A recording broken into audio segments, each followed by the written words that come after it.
네팔에서 벌어진 대규모 반정부 시위로 10일까지 최소 20명이 사망했습니다. 이로써 지난 13개월 동안 아시아에서 대규모 유혈 시위가 벌어진 국가는 인도네시아와 방글라데시를 포함해 3개 나라가 됐습니다.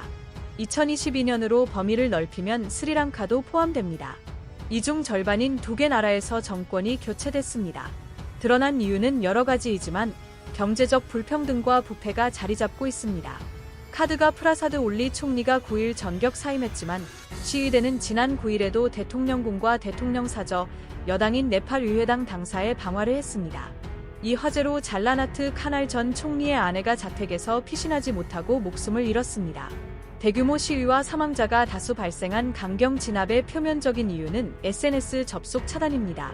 네팔 정부는 페이스북과 인스타그램 등 26개 해외 SNS가 2023년 제정한 규칙에 따라 정부에 등록하지 않았다는 이유로 접속을 차단했습니다. 하지만 SNS 차단의 진짜 이유는 경제적 불평등에 분노한 네팔 국민들이 SNS를 통해서 이를 비판했기 때문입니다.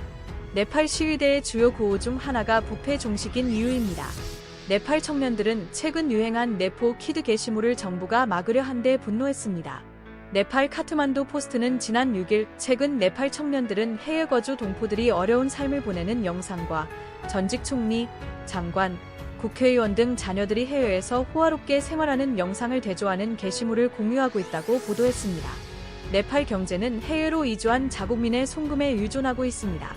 네포는 족벌주의, 편애주의를 뜻하는 네포티즘의 약자로 권력자들이 친족을 중용하는 현상을 말합니다.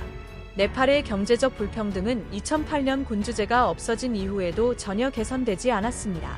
비영리 단체 네팔 경제포럼은 이 나라 소득 상위 10%의 평균 가처분 소득이 하위 40% 평균의 3배 이상이고 자산 상위 10%의 재산이 하위 40% 평균보다 26배 많다고 지적했습니다.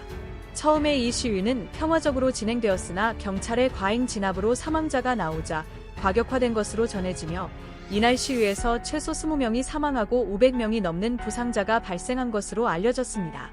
네팔 정부는 시위가 격화되자 소셜미디어 차단 계획을 철회했으나 여전히 네팔 청년들의 시위는 진행 중입니다.